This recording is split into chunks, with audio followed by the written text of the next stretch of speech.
Di tengah malam, Ren Xiaosu memeriksa hasil panennya sejauh ini. 2 hari yang lalu, Xiaoyu, Yan Liuyuan, dan kedua siswa itu masing-masing memberinya tanda terima kasih. Secara keseluruhan, dia telah mengumpulkan 4 koin tanda terima kasih. Namun, saat dia menghabiskan salah satunya, dia hanya memiliki 3 tanda terima kasih yang tersisa dan sebotol kecil salep dengan 2 dosis tersisa. Ren Xiaosu memutuskan untuk menamakan salep ini sebagai obat hitam karena sederhana dan mudah diingat. Menurut pendapat Ren Xiaosu, dia dapat menggunakan 1 tanda terima kasih untuk ditukar dengan 1 botol obat hitam, dan setiap botol obat hitam dapat digunakan untuk merawat 3 orang. Dalam jangka panjang, memiliki 1 botol yang bisa mendapatkan 3 ucapan terima kasih sebagai imbalannya pasti akan menjamin dia mendapat untung. Dengan menukarkan tanda terima kasih dengan obat hitam dan menjualnya, sepertinya hal itu akan memperlambat kemajuannya dalam membuka kunci senjata. Tapi semakin banyak obat hitam yang dia tukarkan dengan tanda terima kasihnya, semakin banyak tanda terima kasih yang dia dapatkan sebagai balasannya, bukan? Ini adalah pertumbuhan yang eksponensial, dan bahkan mungkin membantu membuka kunci senjata lebih cepat. Terlebih lagi, dia masih bisa puas dengan pisau tulang Yan Liuyuan. Dalam jangka pendek, dia tidak perlu pergi berburu. Oleh karena itu, membawa pulang bacon menjadi prioritas utamanya. Dia harus mendapatkan uang terlebih dahulu. Tadi malam, Ren Xiaosu bermimpi. Dia bermimpi bahwa dia sedang berdiri di hutan belantara dengan pisau hitam di tangannya. Pisau itu padat dan misterius seperti malam. Ren Xiaosu keluar pagi-pagi keesokan harinya. Dia tidak membawa kuali hari ini, hanya membawa pisau tulang Yan Liuyuan. Sekarang karena Xiaoyu tinggal di rumah untuk menjaga kedua gubuk itu, kecil kemungkinannya mereka akan kehilangan barang-barang mereka di siang hari.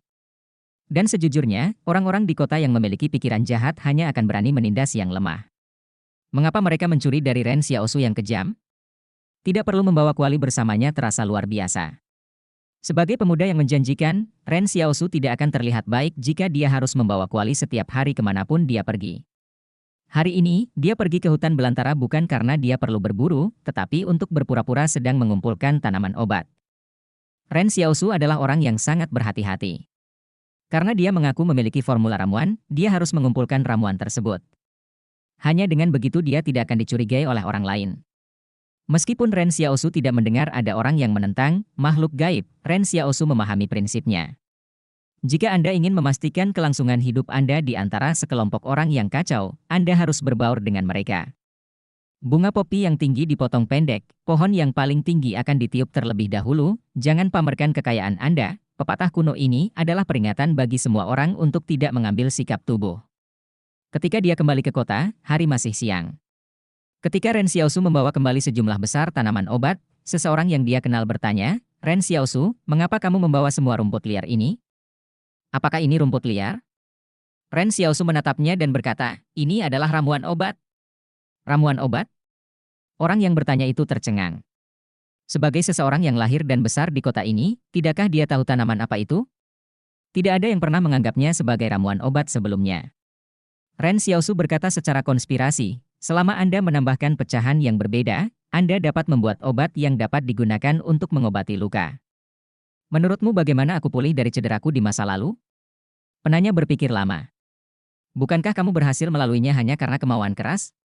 Enyah. Ren Xiaosu tidak menghentikan langkahnya dan langsung kembali ke gubuknya. Xiaoyu saat ini sedang menjahit pakaian Ren Xiaosu dan Yan Liuyuan. Ketika dia mendongak dan melihat Ren Xiaosu masuk dengan membawa banyak tanaman obat, dia meletakkan tambal sulam di tangannya ke bawah. Apa semua ini? Ini adalah ramuan obat yang digunakan untuk membuat formula rahasia, jelas Ren Xiaosu. Ren Xiaosu menyiapkan kuali dan menyalakan api. Dia menambahkan sedikit air dan berpura-pura membuat formula ramuan obat. Dalam proses pembuatan formula ini, bagian yang paling mahal sebenarnya adalah air. Air adalah sumber daya yang jauh lebih berharga daripada kayu bakar yang digunakan atau rumput liar yang ditanam. Dia bahkan sengaja membuka tirai pintu gubuk agar orang-orang di kota bisa melihat apa yang dia lakukan. Banyak orang melihat Ren Xiaosu membuat ramuan-ramuan tetapi tidak ada yang berani mendekatinya untuk menanyakan apa itu. Ren Xiaosu mulai merasa tidak senang dengan hal ini. Alasan dia membuka tirai pintu adalah agar orang-orang datang dan menanyakan apa yang dia lakukan. Ketika itu terjadi, dia akan bisa mempromosikan ramuan obatnya. Setelah menunggu lama, tidak ada seorang pun yang mendekatinya untuk menanyakan hal itu. Ren Xiaosu menarik wajahnya yang panjang saat dia melihat seorang pria kurus yang diam-diam bersembunyi di luar pintu masuk. Anda? Pria kurus itu menunjuk dirinya sendiri. Aku? Ya, kemarilah. Ren Xiaosu menunggu sampai pria kurus itu mendekat dengan hati-hati. Lalu dia berkata, tanyakan padaku apa yang sedang aku lakukan. Pria kurus itu terdiam. Begitu pula dengan Xiao Yu. Ayo, tanyakan, desak Ren Xiaosu padanya. Apa yang kamu lakukan? Pria kurus itu bertanya. Setelah motifnya tercapai, Ren Xiaosu tersenyum. Dia berkata dengan tatapan ramah, saya sedang menyeduh ramuan herbal. Saya biasanya menyeduh ramuan obat jenis ini ketika saya terluka. Tidak hanya mengurangi peradangan dan menghentikan rasa sakit, tetapi juga membuat luka lebih cepat sembuh. Dulu, saya menyembunyikan obat ini dari semua orang. Tapi sekarang aku sudah menyadari kesalahanku. Jadi saya memutuskan ingin membuat ramuan itu dan membagikannya kepada semua orang. Mulai hari ini dan seterusnya, saya akan membuka klinik yang khusus menangani perawatan luka. Apakah ada yang terluka dan membutuhkan perawatan? Orang-orang yang berdiri di luar tercengang dengan pidato yang baru saja disampaikan Ren Xiaosu. Namun, semua orang hanya saling memandang sebelum berpencar. Tidak ada yang percaya padanya. Lelucon yang luar biasa. Ren Xiaosu, Anda mungkin mengesankan, tetapi tiba-tiba mengklaim bahwa Anda dapat mengobati luka orang lain adalah omong kosong. Semua orang di lingkungan sekitar tahu bahwa Anda berhasil melewatinya dengan menanggung luka-luka Anda di masa lalu. Tapi sekarang Anda tiba-tiba memberitahu kami bahwa Anda memiliki ramuan obat? Sepertinya kami akan mempercayaimu. Ren Xiaosu tidak terlalu senang dengan hal ini. Dia harus membuat semua orang mengetahui keefektifan obatnya. Itu sangat sederhana karena dia sendiri pernah mencobanya sebelumnya. Saat dia mengoleskan obat pada lukanya, rasa sakit dan sensasi terbakar hilang dan kemudian terbentuk keropeng keesokan harinya. Kalau saja dia bisa membuat semua orang mengetahui keefektifannya. Bisnis akan berkembang pesat, bukan? Ren Xiaosu membawa botol kecil berisi salep dan berkeliling kota mencari pasien. Tempat manakah yang memiliki pasien paling banyak? Kliniknya, tentu saja. Ketika Ren Xiaosu sampai di klinik, dia menyadari tidak ada satu pasien pun di sana. Faktanya, biaya konsultasi dokter sangat mahal sehingga tidak ada yang mampu datang ke sini. Ren Xiaosu menatap tajam ke arah dokter muda itu sebelum berbalik dan berjalan pergi. Dokter muda yang sedang santai menyeruput teh tiba-tiba menjadi sedikit gugup karena tatapan tajam Ren Xiaosu. Karena tidak punya pilihan lain, Ren Xiaosu pergi mencari peluang lain di kota. Baru setelah setiap pabrik selesai bekerja pada sore hari, Ren Xiaosu akhirnya melihat seorang pria kurus dengan luka di tangannya. Ren Xiaosu sangat gembira. Saudaraku, apakah tanganmu terluka saat bekerja? Saya punya obat ajaib di sini. Apakah kamu ingin mencobanya? Pria kurus itu menatapnya dengan waspada karena dia merasa nada suara Ren Xiaosu tidak terdengar dapat dipercaya. Tidak dibutuhkan. Ayo, cobalah. Ren Xiaosu maju dan menahan pria kurus itu. Untuk mempromosikan pengobatan hitamnya, Ren Xiaosu bahkan melanggar prinsip terpentingnya. Aku akan membuatnya lebih murah untukmu. Namun pria itu tetap tidak mau. Bagaimanapun, benda hitam di tangan Ren Xiaosu tampak agak meragukan. Ren Xiaosu mengatupkan giginya dan berkata, demi publisitas, kali ini aku akan mengobati lukamu secara gratis. Baiklah, baiklah, singkirkan pisaumu dulu. Ketika Ren Xiaosu keluar mencari pasien untuk dirawat, dia membawa pisau tulang. Kak, Yan Liuyuan bertanya pada Ren Xiaosu, apakah kamu benar-benar mentraktir seseorang secara gratis sore ini? Itu sangat berbeda denganmu. Jangan bertanya. Bunuh dirimu jika melakukannya, kata Ren Xiaosu dengan getir. Sejujurnya, dia sangat ingin mempromosikan obat hitam kepada semua orang. Dia harus bergantung pada metode ini untuk mendapatkan rasa terima kasih dari orang lain. Apalagi obat ini juga menjadi inti rencananya menghasilkan uang dalam jangka pendek. Jadi Ren Xiaosu meyakinkan dirinya sendiri bahwa permulaan selalu yang paling menantang sebagai penghiburan. Orang yang memiliki cita-cita besar tidak boleh dihalangi oleh hal-hal sepele. Dia harus bermurah hati sebagai pribadi. Ren Xiaosu tidak pelit demi hal itu. Dia tahu betul apa yang harus dia lakukan pada waktu yang tepat. Namun, dia tidak bisa menahan perasaannya. Xiao Yu menghibur sambil tersenyum, jangan khawatir, kamu pasti akan berhasil. Setelah mengatakan itu, Xiao Yu kembali ke gubuknya dan pergi tidur. Dulu, dia tidak bisa tidur nyenyak di malam hari. Namun sejak pindah ke sini, dia selalu bisa tidur nyenyak setiap hari.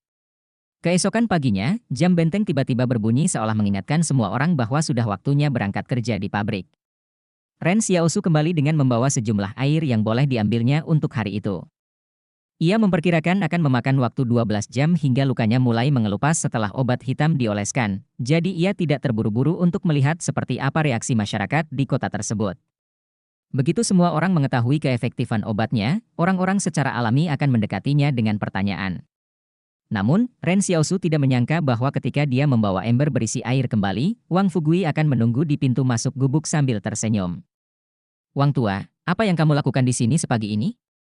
"Akhir-akhir ini aku tidak keluar untuk menangkap burung pipit," kata Ren Xiaosu tanpa tergesa-gesa sambil meletakkan ember di tanah. Dia melirik ke dalam gubuk. Yan Liuyan yang cerdas telah mengangkat pisau tulangnya untuk menjaga dari Wang tua. Hanya setelah dia melihat Ren Xiaosu dia akhirnya menurunkan pisau tulangnya. Ketika Wang Fugui melihat Ren Xiaosu, matanya berbinar.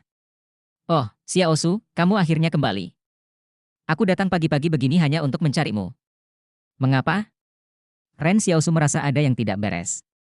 Apa yang bisa membuat Wang tua sebahagia itu? Dia mengamati Wang tua dengan cermat dan berkata, "Apakah kamu sudah minum?" Wang Fugui langsung terlihat kesal. "Apa yang kamu maksud dengan minum? Tahukah kamu bahwa alkohol dilarang sekarang? Siapa yang berani minum ketika semua orang tidak punya cukup makanan? Aku ingat mencium sesuatu yang khusus padamu sebelumnya." Ekspresi Wang Fugui menjadi menggelegar sebagai reaksi terhadap kata-kata Ren Xiaosu. Dia dengan cepat memotongnya dan berkata, "Jangan bicara omong kosong." Baiklah, baiklah, aku tidak akan melakukannya." "Mengapa kamu mencariku?" Ren Xiaosu bertanya. "Apakah kamu mengobati luka kepala besi kemarin? Orang yang tinggal di sisi timur kota?" Wang Fugui berkata sambil mengedip padanya. "Oh, jadi dia dipanggil kepala besi. Kepalanya tidak terasa terlalu sulit bagiku, jadi mengapa dia memiliki nama itu?" Ren Xiaosu bertanya-tanya. "Jangan ganggu aku." Wang Fugui berkata, "Katakan saja padaku apakah kamu melakukannya atau tidak." "Ya, saya lakukan." Ren Xiaosu mulai bersorak dalam pikirannya. Wang Fugui adalah orang yang tidak akan mencari seseorang tanpa alasan. Pasti keefektifan obat hitam itulah yang membuatnya tertarik dan melihat manfaatnya. Kenapa lagi dia bersikap begitu sopan padanya? Ini membuktikan bahwa pasar obat hitamnya semakin terbuka. Wang Fugui sangat gembira ketika Ren Xiaosu mengakuinya. "Apakah kamu masih memiliki obat itu? Anda bisa memberikannya bersama saya. Aku akan menjualnya untukmu." "Kamu ingin menjualnya untukku?" "Mustahil." Ren Xiaosu menggelengkan kepalanya. "Saya tidak bisa meminta perantara mengambil bagian dari keuntungan. Kota ini sudah sangat kecil. Bukankah lebih baik saya menjualnya sendiri? Bukannya aku berencana menjual obatku di setiap benteng di luar sana. Selain itu, meskipun saya memiliki bisnis sebesar itu, Anda tidak akan mampu menanganinya." Wang Fugui tercengang mendengar kata-kata Ren Xiaosu. Benar, kota ini kecil, jadi mengapa Ren Xiaosu membiarkan dia menjual obat untuknya? Namun Wang Fugui berkata lagi, "Tidak apa-apa meskipun kamu menjualnya sedikit kepadaku." "Eh?" Ren Xiaosu mengamati Wang Fugui. "Kamu tidak terlihat terluka, jadi mengapa kamu memerlukan obat ini?" Wang Fugui tersenyum misterius dan berkata, "Kamu masih belum tahu, kan? Kemarin, Ironhead sedikit curiga setelah pulang ke rumah. Dia ingin tahu apa yang kamu terapkan pada lukanya. Jadi dia menciumnya tetapi tidak tahu apa itu. Setelah itu, dia menjilatnya, mencoba mencicipi bahan pembuatannya. Coba tebak apa yang terjadi sebagai hasilnya." Ren Xiaosu bertanya-tanya ada apa dengan pria itu. Dia bahkan menjilatnya. Tidak ada yang salah dengan keefektifan obat hitam itu. Ketika Ironhead memeriksa lukanya malam itu, dia tahu bahwa Ren Xiaosu tidak berbohong padanya. Itu memang obat yang bagus. Didorong oleh rasa ingin tahunya, dia berharap bisa mengetahui bahan apa yang dibuatnya. Wang Fugui melanjutkan, "Pada akhirnya, dia dan istrinya melakukannya sepanjang malam, hingga pagi ini. Obatmu itu terlalu efektif." Ren Xiaosu terkejut. Yan Liuyan, yang berada di dalam gubuk, juga terkejut dengan apa yang didengarnya. Ren Xiaosu juga bertanya-tanya apakah obat hitam dapat diminum dan apakah akan ada efek sampingnya. Ia merasa mungkin bisa diambil secara lisan, namun ia tidak berani mencobanya sendiri. Sekarang dia mengetahui bahwa obat tersebut memiliki efek yang luar biasa jika diminum secara oral. Bisa dari malam sampai pagi, obatnya apa saja ya? Ren Xiaosu tidak tahu apakah harus tertawa atau menangis. "Lalu kenapa kamu membeli obat ini?" Dia punya alasan bagus untuk menanyakan hal ini. Ia mengetahui istri Wang Fugui telah meninggal dunia beberapa tahun lalu karena sakit. Jadi dia tidak punya alasan untuk meminum obat ini. Wang Fugui berkata dengan sedih, tidak bisakah aku mendapat kesempatan kedua dalam cinta? Hanya saja tubuhku sedikit lemah sekarang. Eh, Anda menemukan wanita lain? Ren Xiaosu terkekeh. Belum, kata Wang Tua, tapi saya sedang memikirkannya. Tidak ada seorang pun yang mau menikah dengan pria impoten, bukan? Itu sebabnya aku ingin menyiapkan obatmu. Ren Xiaosu tertawa. Kamu lucu, Wang Fugui. Tua tapi energik. Istri seperti apa yang kamu cari? Wang Fugui berkata dengan rendah hati, selama dia menyukaiku, itu sudah cukup. Ren Xiaosu merenungkannya. Itu bukanlah persyaratan yang mudah. Wang Fugui kesal. Apakah kita dekat?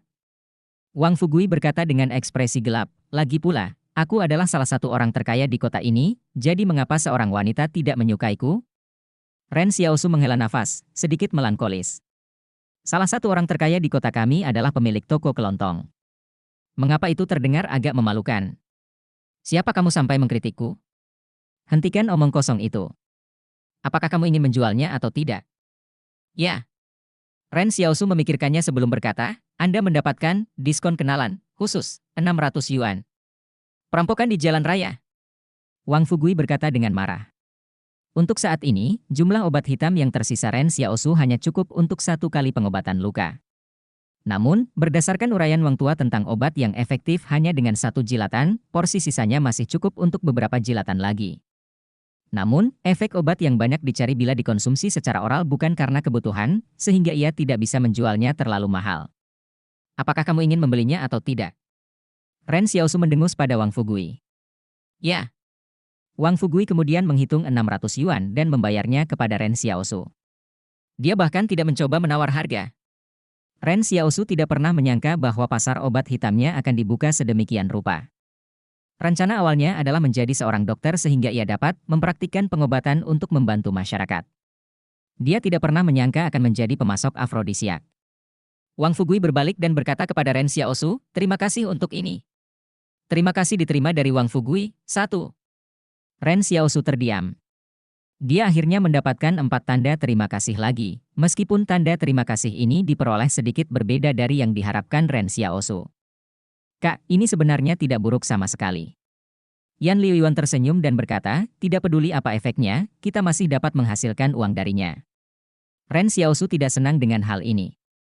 Dia berbisik, apakah ini soal menghasilkan uang?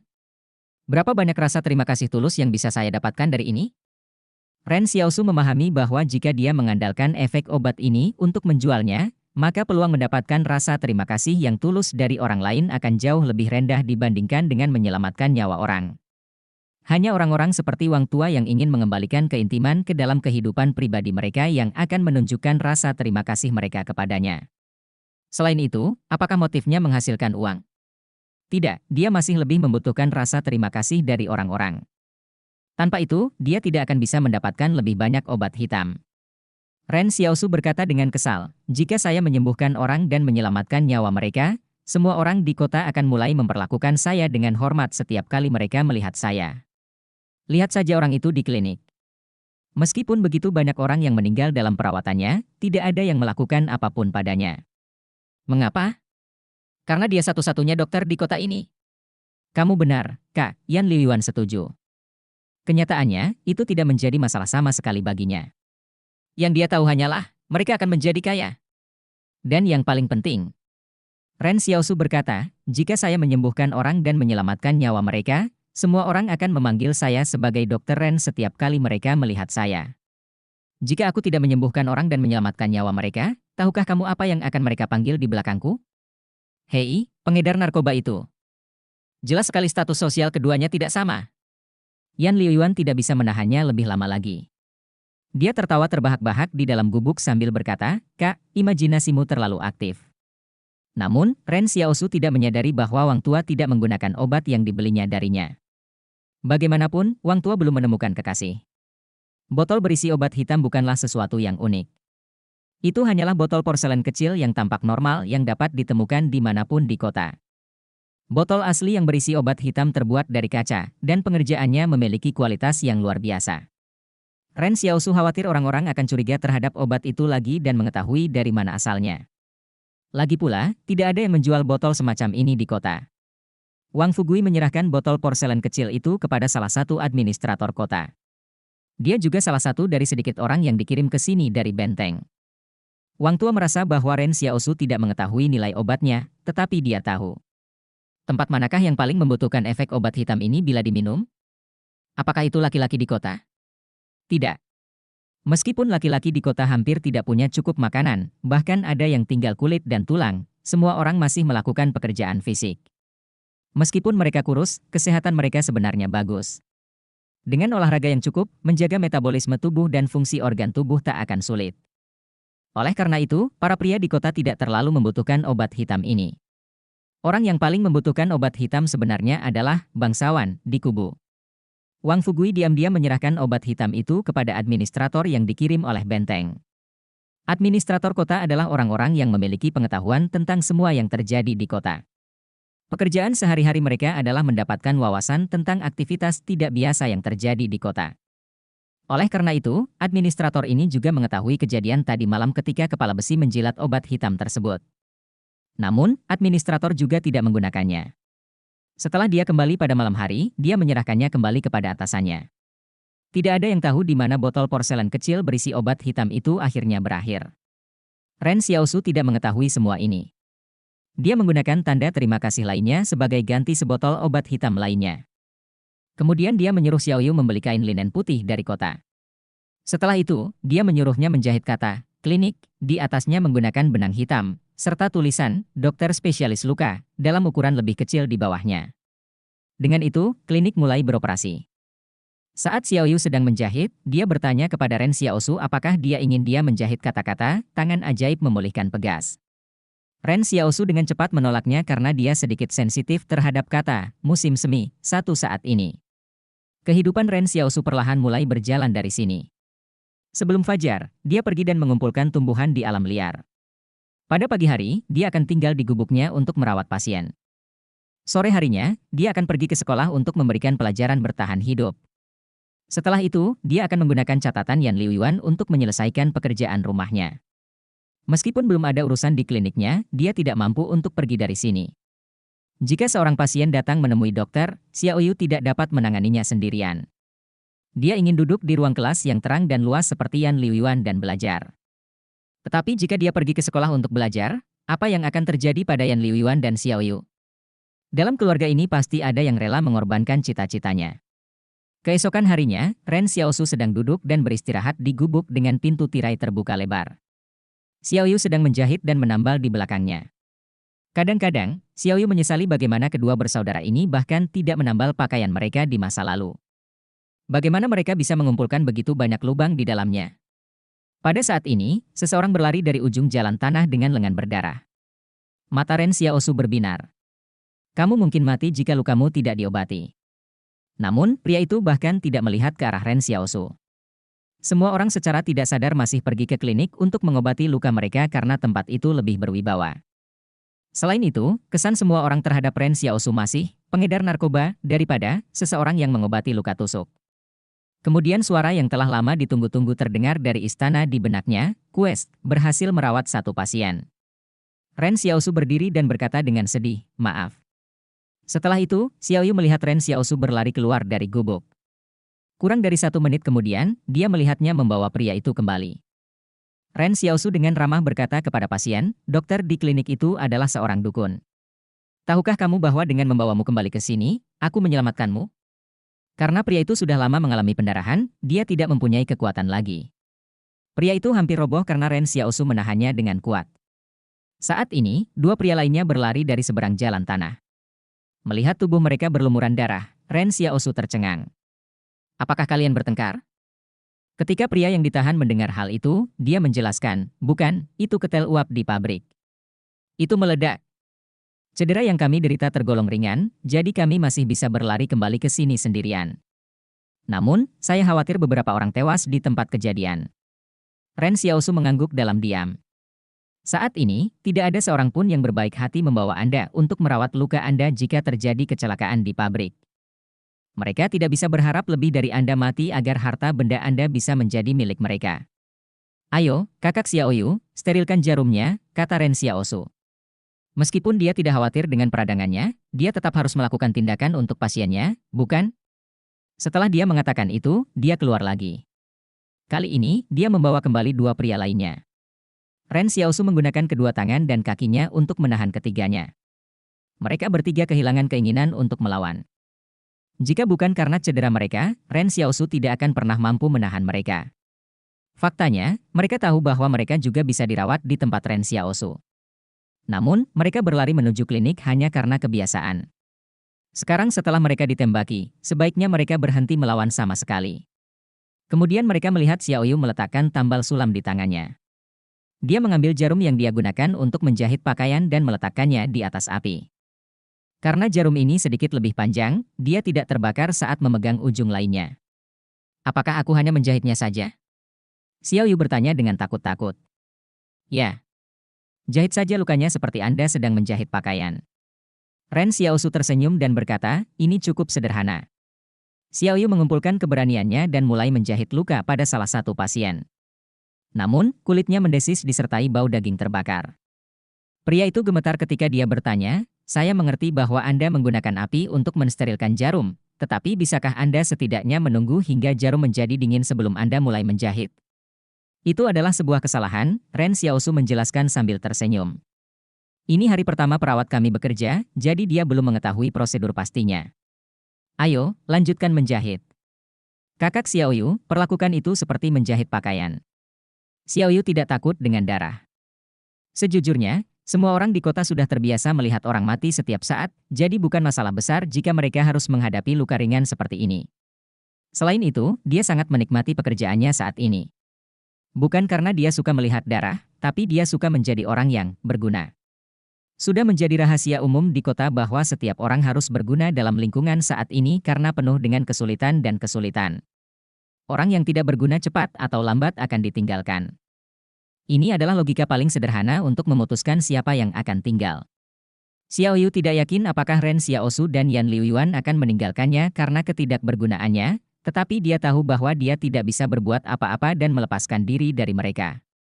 Ketika dia mendengar Ren Xiaosu menyuruhnya menjahit lukanya seperti sedang menjahit pakaian, kepercayaan dirinya tumbuh dan gerakan menjahitnya menjadi lebih konsisten.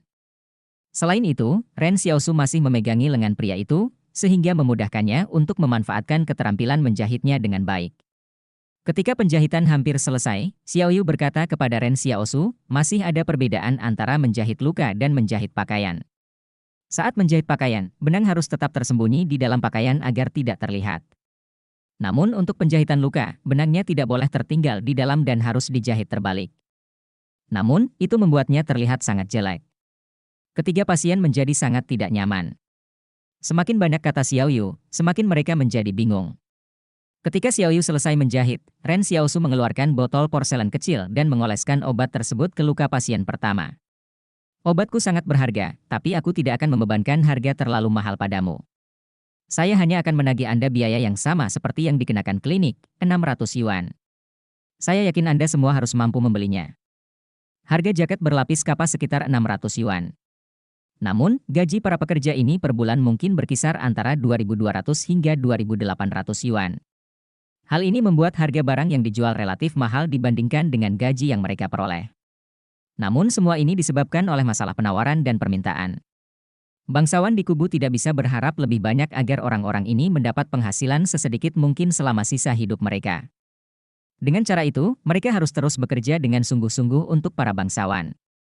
Selain itu, para pekerja ini tidak bisa begitu saja meninggalkan semuanya dan pergi karena mereka tidak akan mampu bertahan hidup di alam liar.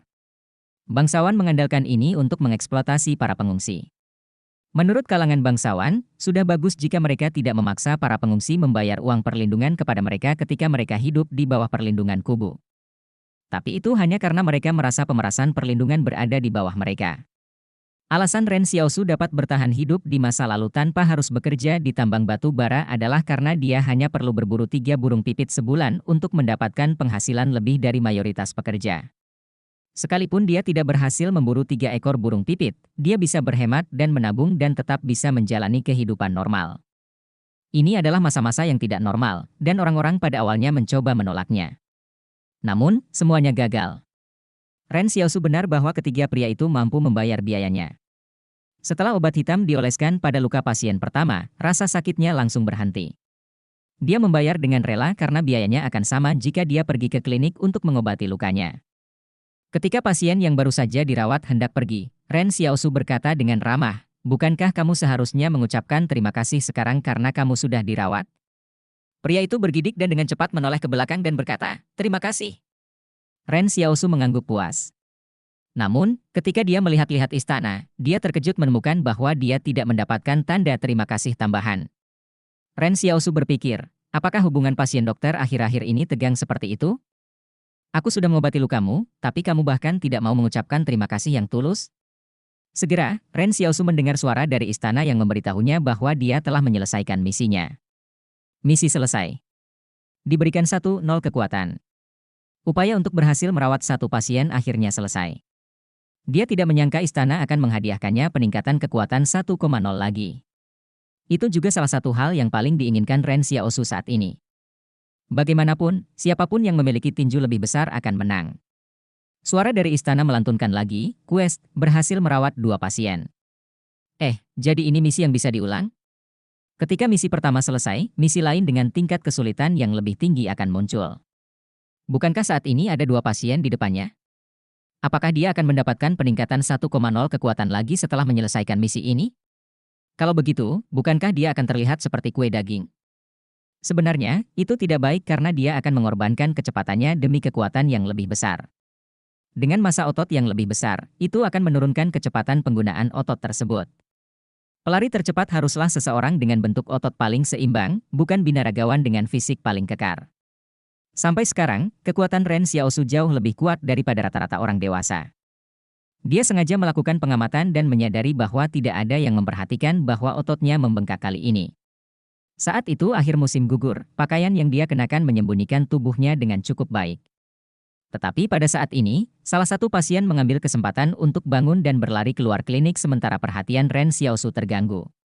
Xiaoyu memanggilnya, pasien melarikan diri. Ren Xiaosu tersenyum dan berkata, "Tidak apa-apa. Dia tidak akan pergi jauh karena dia masih terluka. Aku akan pergi dan membawanya kembali." Xiaoyu dan pasien yang tersisa tidak bisa berkata-kata. Saat Ren Xiaosu keluar untuk menangkap pasien, Xiaoyu melihat pasien yang tersisa dan dengan lembut berkata, "Apakah kamu akan melarikan diri juga? Jika kamu juga berpikir untuk melakukan hal itu, aku akan menjahitmu setelahnya." "Tidak, aku tidak akan lari." Pasien itu menutup matanya dan memasang ekspresi penuh tekad di wajahnya. "Silakan dan jahit aku." Ketika Ren Xiaosu menggendong pasien itu kembali, dia tidak merasa beban itu seberat sebelumnya dan dapat menggendongnya hanya dengan satu tangan. Namun hal ini membuat pasien putus asa. Perawatan berikut untuk pasien lebih mudah dilakukan. Ren Xiaosu menggunakan satu tangan untuk setiap orang dan menahannya agar tidak ada yang bisa bergerak. Kedua pria yang ditahan saat ini agak heran karena mereka tidak pernah menyangka tidak akan mampu melawan Ren Xiaosu. Seolah-olah mereka didominasi olehnya. Berapa banyak kekuatan yang dia butuhkan untuk mencapai hal ini? Biarpun mereka terluka, mereka seharusnya tidak terlalu lemah, kan? Mereka masih mampu berjuang beberapa saat yang lalu. Yang paling penting di sini adalah, apakah ada orang yang masih bisa melarikan diri dari Ren Xiaosu jika dia memutuskan ingin mengobati luka mereka di masa depan. Misi selesai. Diberikan 1-0 ketangkasan. Quest berhasil merawat 10 pasien. Ketika Ren Xiaosu mendengar suara ini lagi, dia membeku karena dia bisa merasakan otot-ototnya yang sebelumnya membengkak kini mulai mengempis sedikit. Ketangkasan merupakan salah satu cara untuk meningkatkan kekuatan serat otot. Setelah mencapai tingkat kekuatan yang sama, ini akan membantu menurunkan massa otot. Dengan cara ini, Ren Xiaosu tidak perlu khawatir akan terlihat seperti kue daging. Jika serat otot Ren Xiaosu di masa lalu sekuat tongkat kayu, maka serat otot tersebut sekarang sebanding dengan kekuatan batang besi. Benar, ini lebih logis. Cara yang benar adalah dengan meningkatkan kualitas, bukan hanya sekedar meningkatkan kuantitas. Terlebih lagi, ketahanannya terhadap serangan akan meningkat, bukan? Ren Xiaosu memandang pasien yang baru saja mencoba melarikan diri. "Apakah sekarang Anda paham akan manfaat obat hitam yang saya terapkan pada Anda? Ini bisa menghentikan rasa sakit Anda dengan segera, dan lukanya juga tidak akan meradang setelahnya. Saya tidak mengerti mengapa Anda melarikan diri." Pasien itu terdiam dan ternganga dalam waktu yang lama sebelum akhirnya berkata, "Saya tidak punya cukup uang." Ren Xiaosu sedih. Dia berkata dengan kesal, mengapa kamu tidak berlari lebih cepat? Ketika pasien mendengar Ren Xiaosu meratapi bagaimana dia tidak berlari lebih cepat, dia merasa lebih sedih. Saya sudah berlari dengan semua yang saya miliki. Kamu terlalu cepat gila untukku. Ren Xiaosu meringis dan berkata, yang lain sudah membayar dan pergi. Katakan padaku, bagaimana kita akan menyelesaikan ini? Kami adalah klinik, bukan organisasi amal. Lalu kenapa kamu tidak memberitahuku bagaimana aku harus menyelesaikannya? Pria itu hampir menangis. Melihat bagaimana dia bukan tandingan Ren Xiaosu dan tidak mampu membayar perawatan, dia mungkin akan mati di sini hari ini. Lihat di sini. Ren Xiaosu berkata dengan baik, mengapa kamu tidak mencoba mengingat apakah kamu memiliki uang yang disembunyikan di suatu tempat di rumah? Tidak. Siapa yang berani menyembunyikan uangnya di rumah akhir-akhir ini? Bahkan istrimu sendiri pun tidak bisa dipercaya. Pria itu hampir putus asa. Ren Xiaosu mulai menjadi sedikit tidak sabar. Kamu sudah dewasa, jadi jangan bertingkah seolah kamu sedang dibully. Katakan saja padaku berapa banyak uang yang kamu punya.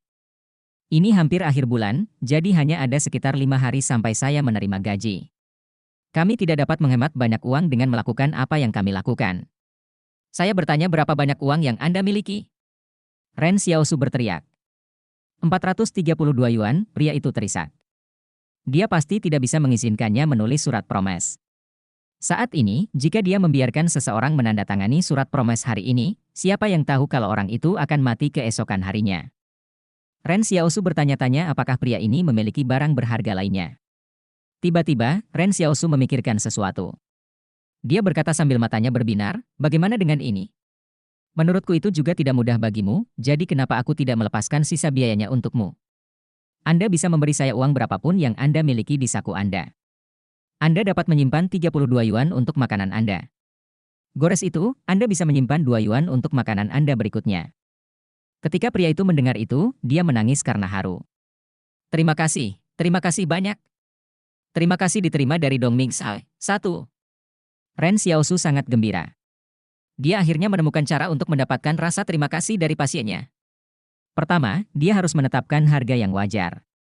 Jika klinik mengenakan biaya 600 yuan, dia juga akan mengenakan biaya 600 yuan. Dengan cara ini, tidak seorang pun akan merasa bahwa dia sedang menipu mereka. Kedua, dia harus bertindak. Bahkan jika itu berarti menghasilkan lebih sedikit uang, dia akan mendapatkan rasa terima kasih mereka. Menghasilkan uang bukanlah prioritasnya, mendapatkan rasa syukur adalah. Hanya dengan bersyukur dia bisa mendapatkan uang. Dalam waktu singkat 1 hari, Ren Xiaosu telah menghasilkan 1.630 yuan. Ini bahkan lebih cepat dibandingkan jika dia pergi berburu burung pipit. Selain itu, tidak ada bahaya apapun yang terlibat. Untuk saat ini, jumlah tanda terima kasih Ren Xiaosu kembali menjadi 4. Sepertinya tidak ada peningkatan, tapi yang lebih penting adalah dia menemukan metode untuk mendapatkan lebih banyak melalui trial and error. Pada saat ini, Ren Xiaosu dengan gembira memikirkan untuk membeli 1 set pakaian musim gugur untuk Yan Liuyuan. Dia berbalik dan menatap Xiaoyu. Dan dia bisa membeli jaket berlapis kapas untuk dipakai Xiaoyu selama musim dingin juga. Sekarang setelah Xiaoyu menjadi perawat klinik mereka, Ren Xiaosu tidak bisa membiarkannya bekerja tanpa bayaran, bukan? Tapi tidak perlu terburu-buru. Dia bisa menunggu dan melihat secara kasar berapa penghasilan mereka dalam sebulan sebelum memutuskan berapa banyak yang harus dibayarkan kepada Xiaoyu. Ketika berita tentang ledakan ketel uap di pabrik tersebar, banyak perempuan di kota itu menjadi sangat khawatir. Mereka semua takut terjadi sesuatu pada suami mereka. Sore harinya, Ren Xiaosu duduk di gubuknya menunggu para pekerja pabrik kembali sehingga dia bisa mencegat dan membawa mereka ke klinik untuk perawatan. Namun pada akhirnya, dia tidak melihat orang lain kembali. Orang yang menganggapnya paling tidak tertahankan adalah si penipu di klinik kota.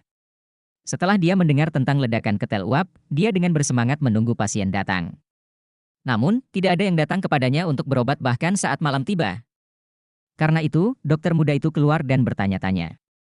Dia jelas mendengar bahwa 3 orang yang terluka berlari kembali pada sore hari, tetapi mengapa tidak ada satupun dari mereka yang datang kepadanya untuk dibalut? Namun, setelah bertanya-tanya, dia merasa terkejut ketika mengetahui bahwa bisnisnya telah dicuri oleh seseorang. Dia bertanya-tanya siapa yang berani mencuri bisnisnya. Setelah bertanya-tanya lagi, dia mengetahui bahwa itu adalah Ren Xiaosu.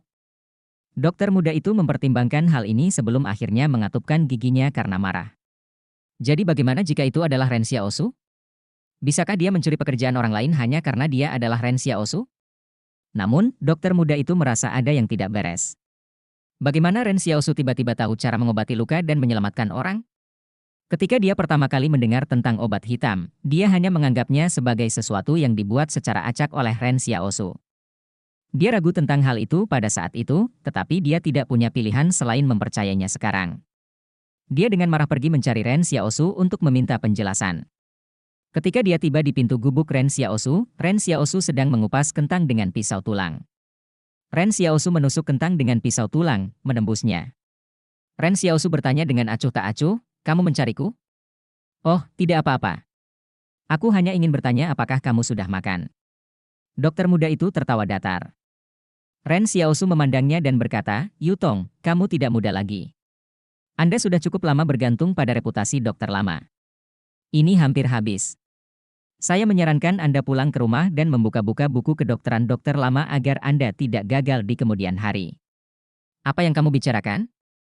Yutong berkata dengan malu-malu. "Saya mempelajari buku kedokteran setiap hari." "Itu bagus kalau begitu." Ren Xiaosu menunduk dan terus mengupas kentang, mengabaikannya.